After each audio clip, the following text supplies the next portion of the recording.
مشاهدي ومتابعي جريدة وقناة الوطن الدولية نيوز، أهلا ومرحبا بكم. اسكندرية تحارب السرطان، معانا الدكتورة إيمان راشد. أهلا وسهلا بحضرتك يا فندم. اهلا بيك يا جميل. النهارده طبعا حضرتك حدثينا عن ازاي كيفية الوقاية من مرض السرطان. المرض السرطان ده مرض بيتكون منذ الطفوله. منظمه الصحه العالميه نفسها عماله تبعت رسائل بان انا ممكن بحاجات بسيطه قوي احمي نفسي من السرطان. اول حاجه من اهمها ان انا اخد بعض التطعيمات الهامه اللي ممكن تحميني من مرض السرطان.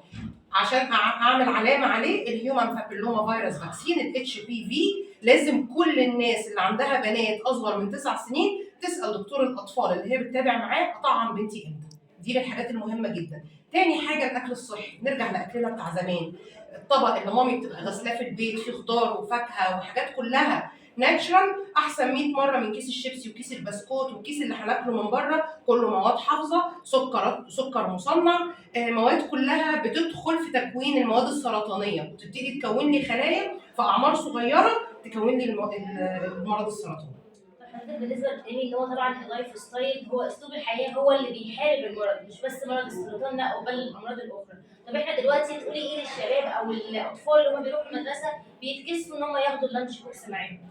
بصي، هو احنا نفسنا هنبقى صوره لاولادنا. يعني لو شايف مامي الصبح نازله واخده اللانش بوكس وبابي بياخد اللانش بوكس ما بيتكلمش كتير، بيسمع الكلام، فالطفل هيبقى كده برضه. واعتقد ان المدارس اللي بتعمل ندوات تثقيفيه عن التغذيه وانها تشجع النقطه دي في الاسر، انا شايفه ان دي بتدي نتيجه جامده جدا. ان لما يبقى الكلاس كله الاولاد كلها جايبه لانش بوكس مش هتبقى حاجه غريبه، مش هتبقى حاجه قد. لا بالعكس، ده كله جايب اللانش بوكس بتاعه. بالعكس احنا هنتبارى بقى، ده انت النهارده جايب الفاكهه الفلانيه، انا المره الجايه هجربها. حتى في الحاجات اللي اولادنا ما بيرضوش يجربوها. انا شايفه ان الموضوع من المدرسه هيبقى لطيف جدا. هل التدخين وشرب الكحول سبب من اسباب مرض السرطان؟ حضرتك جيتي في حته مش حلوه خالص، خصوصا مع انتشار التدخين في السيدات. فمعدلات الكانسر عماله تزيد بفظاعه.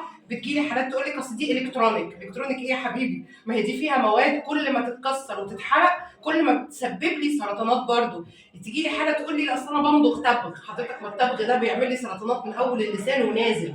فنوعي الشباب ان انت بدل ما انت شاب صحيح بصحتك وقادر تعيش حياتك هتتجه في اتجاه تاني خالص، علاج ومستشفيات، وهتبقى اصلا اللايف ستايل بتاعك مريض. كلمة حضرتك تحبي توجهيها للسيدات ان هم يحموا نفسهم من مرض السرطان؟ ان منظر التدخين ما هوش المنظر الواو بتاع ان انت كده الناس الاليت والمستوى ان انت تدخني. منظر الشيشه الست لما بتمسكها بحسها اتنقلت من مرحله الست لمرحله المعلمه، شكل مش لطيف. يعني مش ده اللي يقول عليا مستوى فان انا ادخن، علشان يمكن نحارب بالكلمه دي. ولا منظر الدخان بتاع الفيب اللي اول ما تلفي تلاقي الست طلعت دخان من كل حته. المنظر ده مش لطيف، وانت عرضه اكتر، يعني الست عرضه اكتر. سرطان الثدي، سرطان المبايض، الرحم، ابتدت تخش في كاتيجوري. طب افترضنا ان انت عايزه تجيبي طفل تاني، طب افترضنا ان انت مصدر للعيله، انت اللي ولادك هيعملوا زيك. طب انت تحبي ان انت تلاقي ابنك او بنتك بيعملوا زيك؟ اي ثينك ان المسجز دي ممكن تدي نتيجه مع الفيميلز. اكيد. ايه انواع الخضار والفاكهه اللي الشعب يعني يقدر ياكلها علشان يحمي نفسه من مرض السرطان؟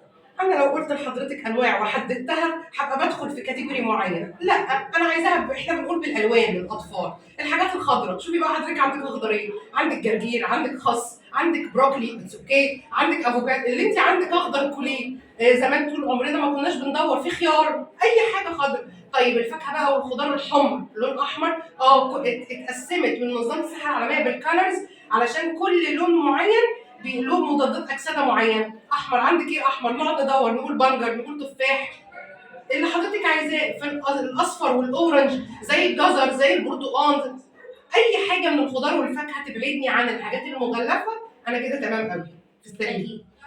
احمي نفسك واحمي بيتك من مرض السرطان، واحنا اهو معاك بنحارب السرطان من كميه الندوات والمحاضرات اللي احنا بنديها تبع جمعيه الطرح الممدود. نشكر دكتوره ايمان راشد. شكرا لحضرتك يا فندم. شكرا يا فندم.